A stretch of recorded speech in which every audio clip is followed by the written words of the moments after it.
Che si forma la moto di ripresa, entreremo in azione con le telecamere fisse, vediamo chi spunta. Bauhaus messo benissimo, parte lui lo sprint di Bauhaus con Drucker, con anche Kooij in maglia giallo-nera, è un duello Bauhaus-Kooij, Bauhaus in maglia rossa-arancione con Kooij in giallo-nero, il ragazzino olandese volante va a vincere in maniera imperiosa, 18 anni. Viviani, daar kan een streep doorheen wat betreft de ritzege, wat betreft het algemeen klassement. Wie blijft er dan wel vooraan over? Onder andere Olav Kooij, de leider van het algemeen klassement. Ook Sam Welsford, sprinter van de DSM. We hebben Timothy Dupont van Bingle. En Alexander Selby van Riwal.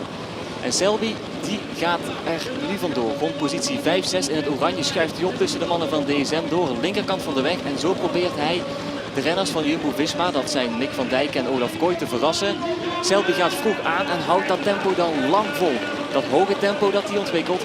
De Deen lijkt dan te gaan winnen, want Olav Kooij wil nog naar het wiel van Selby. Maar lukt het ook om daarnaast te komen? Kooij, ja, wint dan in extremis deze etappe voor Selby. Dan komt hij daarnaast en dan drukt hij op het laatste moment zijn wiel als eerste over de finish. Allez, la flamme rouge en vue. Ou attention barrière. Oh, la grosse chute, la grosse chute en milieu de peloton, attention. La barrière et le peloton qui va être coupé en deux. On a perdu du monde, évidemment. Il me semble qu'Arnaud Démare est toujours là. Et un peu plus loin.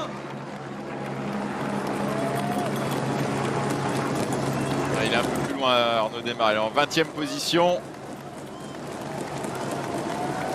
C'est la Jumbo-Visma à présent qui lance. Il reste un peu plus de 500 mètres.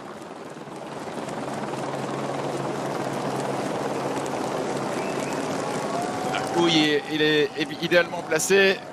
Olav Kooij. Et Olav Kooij avec Phil Bauhaus dans sa roue. Ça va être un peu compliqué pour Arnaud Démare en 10e position. Il est trop loin, Arnaud, pour aller chercher quelque chose sur ce sprint à Lublin. Il va falloir faire un gros effort là. Et c'est Olav Kooij qui a lancé son sprint. Le néerlandais qui va être peut-être sauté sur la ligne par Phil Bauhaus. Non, c'est Olav Kooij qui a résisté au retour du sprinter allemand. No one has got full control here. It is teams with just 1 and 2 riders doing the lead out here. And they're underneath the kite, and there's all sorts of problems with the medium strip. Somehow they've avoided it, and the spectators have jumped the barricades. So that's the first roundabout. The next one, 300 metres to go. They'll all take the right-hand side. And Ben Swift is off the front for Ineos Grenadiers. A small gap has opened up. Van Poppel is trying to chase. A check across the shoulder. Swift is moving quickly. Is it quickly enough? Well, they're waiting, the sprinters. The roundabout will be good for him, but I don't think it's going to come quick enough. 400 metres. Here it is now. He'll flick to the right-hand side, but they're right on his wheel. And the second of the riders in yellow, it's Olav Kooij. Affini is at the front. Pedersen opens up. Kooij is on his wheel. Trentin is also in the mix. It is Kooij versus Pedersen. The Dutchman is flying. Kooij collects in Paris-Nice. And Muirley, he just couldn't really find a way through, sort of probably with about the 150 metres to go. Full on it was. Ackerman's team had done a good job to position him. Sam Bennett was going solo. Timberlier was out of position, but we weren't too worried about that. He was always going to come late, as of course he did. Groenewegen got involved in the skirmish, but Sam Welsford it was that just bags the centre of the road. Malier was on his shoulder, but look at the barriers and the yellow jersey. Coming up strong, Olav Kooij, who on the throw took it on a photo. Nice and clean. Everyone given a free rein to go for it. And go for it they did. Olav Kooij in the yellow and black made the day his own.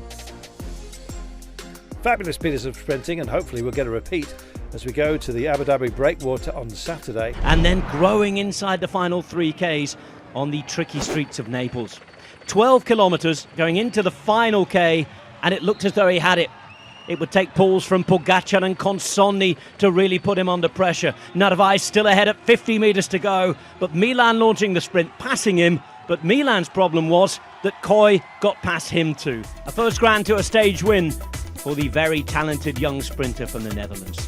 Inside 1,100 metres remaining, they head under the kite in this long left-hand. It's going to take them into the finishing straight. Slightly reduced length of a race there today, but nonetheless they've had 170 kilometres of tough road racing, and it's coming down to the Intermarché Wanty squad trying to lead it out, and Gourmet is quite a way back at the moment, trying to latch on to Olav Kooij in his bid for glory. But it's the Red Bull Bora Hansgrohe squad looking in prime position. So too is Alexander Kristoff. Milan's going to be launched as well, and he's got a really handy situation here, as indeed as Jasper Philipsen a little bit blocked out. Kooij trying to time his run to perfection. Kristoff is going to be swamped here, but Gourmet tries to move up, and it's Kooij that's going to the line from here, and Olav Kooij for the Visma Lease bike. Now, is anyone going to be able to get on terms to go to the line? And it is glory for the Visma Lease bike squad as Olav Kooij takes his first victory in Germany. Healy leading the two early break riders under the kite with 1,000 metres remaining. Their advantage 10 seconds. It looked as if they might just hang on. They were closed down under the sustained push from the Soudal Quick Step squad, trying to set something up for Paul Magnier. Magnier is waiting for his time to go, and Maestri he's going to try and ride here, as indeed are the rest. Here comes Philippe Augain around the outside. Philippe Augain is going to leave this one a little bit late, and here comes Mathieu van der Poel. Mathieu van der Poel, and Olav Kooij has got up there. Can you believe he's there? Olav Kooij is going to get this one. We didn't see him all day, but he was there when it counted. His 39th career professional victory. Now they know they can breathe. Left turn coming up. Wout van Aert wins it for Olav Kooij, and Kooij is going to have a penalty kick to bring this one home if he can. Can Van Aert deliver for another 100 metres or so? Here we go. It's lead-out time for Wout van Aert. Visma Lease bike have been growing into this race. They're trying to get around. It's an early launch sprint though from Casper Van Uden. He's going long to the line. Van Uden is there. Groves behind him. Kooij's there too. Kooij has to get around. On the right hand side it's Mads Pedersen. They all come to the line. Four together. There's the throw. And finally Olav Kooij has it. All of that work done by Wout van Aert. Potentially from Visma Lease bike, fully in control at the moment, and everybody is lined up on their wheel, from the Maglia Ciclamino to Max Canter and all the other contenders. Michael Zeilard, they're all on the wheel of Visma Lease bike, and Affini is doing a monster turn here, waiting to release Van Aert to do Van Aert things for Olav Kooij, fighting for space on the barriers then. Caden Groves a little bit boxed in at the moment as they sweep right-handed now. 600 metres of the Giro d'Italia to go. Still Affini on the front. Decathlon Editoire chewing up their resources in the wind on the outside. Max Canter poised on the wheel of Zeilard, but still Pedersen has the wheel of Olav Kooij, and now Van Aert goes. Wout van Aert trying to keep the pace high to deter any attacks from the front. Van Aert pushing for the line. When is the sprint going to come? It's Moschetti who opens up first. Kooij off the wheel of Van Aert. Kooij hits the front. Moschetti, Canter with a charge. Here comes Caden Groves. Groves all the way to the line, holding off Kooij. Kooij gets there. Kooij gets there.